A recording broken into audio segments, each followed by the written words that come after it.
2,000 years ago, the ancient Greeks came up with a riddle that people still argue about today. Imagine a ship. On it, a hero named Theseus once sailed, and after him the ship was preserved as a relic. Over time, the ship's planks rotted and were replaced with new ones, plank by plank, year by year, until the day came when not a single old plank remained in the ship. And the question is it still the same old Ship of Theseus, or is it a different one, just similar? Most people would say, yes, of course, it's the same ship. We replaced it gradually, it has always remained itself. But later, the philosopher Thomas Hobbes sharpened the riddle even further. Imagine that someone didn't throw away all those old removed planks, but carefully stacked them somewhere. And when the last one was removed, he took all the old planks from Theseus's ship and reassembled a ship from them. Now we have two ships. The first, the one that had been sitting in the harbor all this time, changing plank by plank. The second, the one just put together from the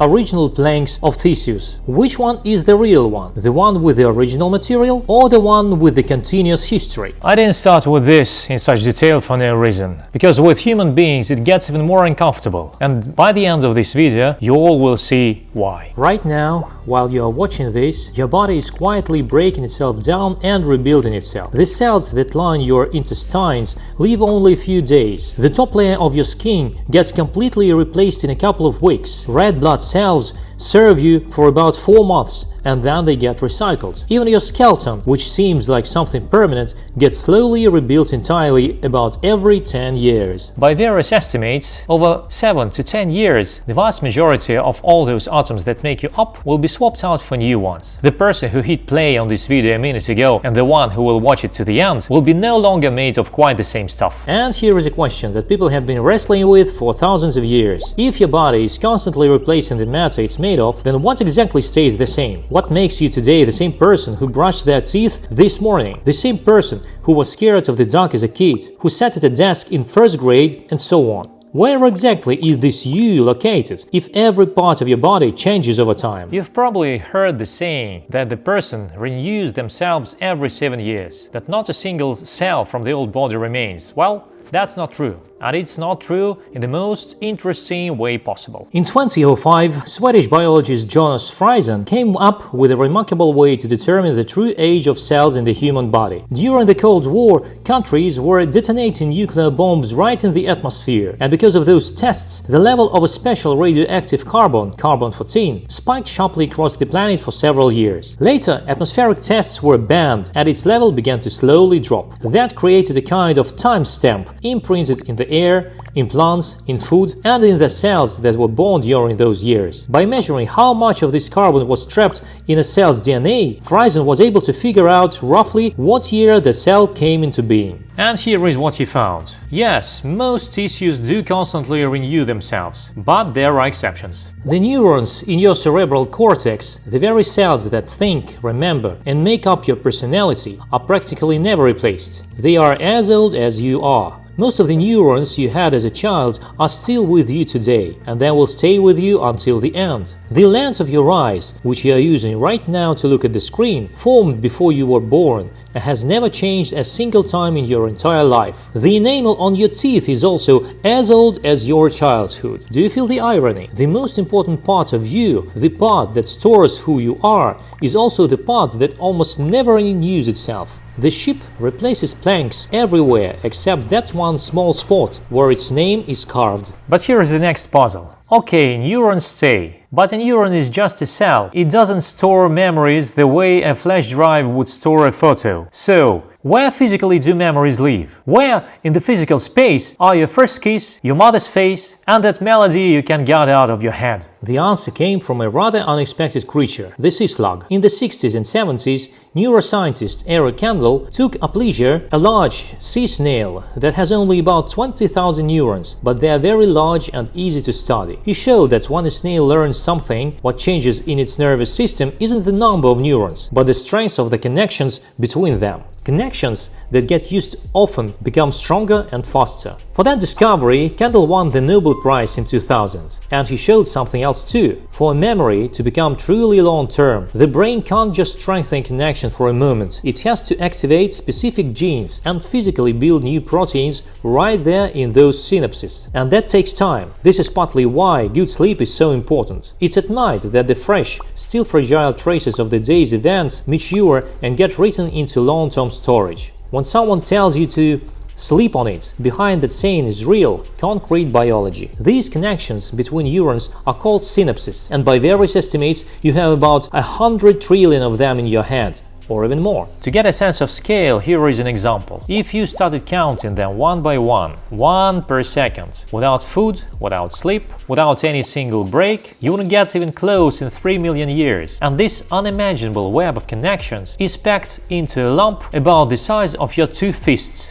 When you learn or remember something, your brain literally, physically, rewires its own circuitry, and thought changes matter. Neurobiologists sum this up with a simple rule: neurons that fire together wire together. This idea was proposed back in 1949 by physiologist Donald Hobbes, and it turned out to be remarkably accurate. And when you recall something, that same pattern simply lights up again. And this hasn't been abstract for a long time. Modern science has figured out how to find specific memories right inside the brain. In the lab of a Nobel laureate Susumi Tonigawa at MIT, researchers managed to tag the exact neurons that fire when a mouse remembers a specific event. For example, getting scared in a particular room. This group of cells is called an engram, the physical trace of a memory. And then the researchers did something that not long ago would have sounded like pure science fiction. Using flashes of light, they artificially turned on that group of neurons, and the mouse relieved the fear, even though at that moment absolutely nothing threatening was happening to it. They found the play button for memory. And in 2013, they went even further. They implanted a memory in a mouse of something that never actually happened. They made it fear a place where nothing bad had ever occurred, a false memory artificially created out of light and proteins. And here, I'll be honest, it starts to feel a little bit unsettling, because if a memory can be artificially built, then how much can we really trust the memories that formed on their own in our heads? And that brings us to the most uncomfortable discovery in this whole story. We tend to think that memory works like a video recording, that somewhere inside there is an exact file of an event and we just open it and watch it. That's an illusion. Memory isn't a recording, it's a retelling. Back in 1932, British psychologist Frederick Bartlett gave people a story to read, one that was unfamiliar and from a different culture, and then, after some time, asked them to retell it from memory. And people didn't just forget things, they filled in the gaps. Without realizing it, they dropped the details that felt strange to them and replaced them by familiar ones, molding the foreign story to fit their own expectations. Their memory wasn't storing the past, it was reconstructing it anew for the self they were today. Decades later, psychologist Elizabeth Loftus showed just how dangerous this can be. In one famous experiment, her team managed to convince adults that they had once gotten lost in a shopping mall as children. This had never happened to any of them, but the researchers carefully planted a few plausible details, and many subjects not only agreed, but began to vividly, in great detail, recall something that never occurred. They saw that memory just as clearly as a real one. Maybe you're thinking right now, okay, minor details, fine, but major events of my life I remember exactly. Psychologists tested that too. After events that shake a whole country, people form so-called flashbulb memories. It feels as if the very moment you heard the news was burned into your brain forever, down to the smallest detail. Researchers interviewed thousands of people shortly after the morning of September 11, 2001, and then went back to them again and again over many years, and they found that people's accounts drifted noticeably over time from what they had said the first time, exactly where they were, who they were with, how they found out. The very details that people swore they were 100% sure about changed, but the confidence itself didn't fade. Memory calmly swapped out the facts, while the feeling of "I definitely remember this" stayed rock solid. And this is no harmless quirk. A huge number of people who were later exonerated by DNA evidence ended up in prison precisely because an honest witness confidently identified the wrong person. The witness wasn't lying. They were remembering. It's just that the memory quietly rewrote the face. The person was absolutely convinced they were right and absolutely wrong. Why is memory so easily changed in the first place? In 2000,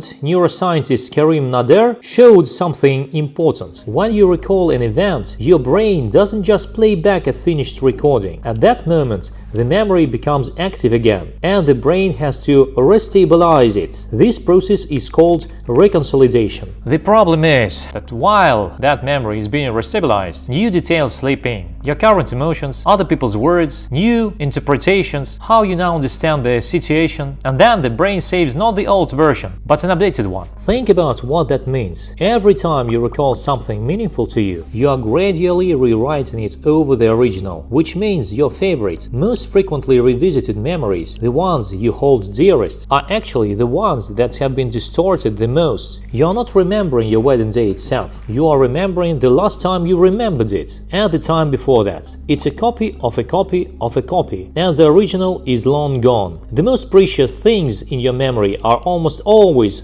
also the most edited. To understand just how much memory is you, look at what happens when it's taken away. In 1953, a man named Henry Molaison had part of his brain removed, a structure called the hippocampus, to save him from severe seizures. The seizures stopped, but along with them went his ability to form new long-term memories. Henry lived more than 50 years after that surgery, and every single one of those days was in effect his first. He couldn't remember the people who had cared for him for years. Every time he was meeting them for the first time, his personality seemed frozen at the moment his memory was cut off. Without the ability to accumulate new past experiences, a person just stops moving forward in time. If you put all this together, you get a picture that's a little unusual. Your body renews itself over time. Some cells and material get replaced. Your memories also don't stay as perfect copies of the past. Every time you revisit them, your brain can shift them a little. So you aren't one single, unchanging part inside your body. You are the connection between your body, your brain, your memories, your habits, and your character, all of which change gradually, but don't vanish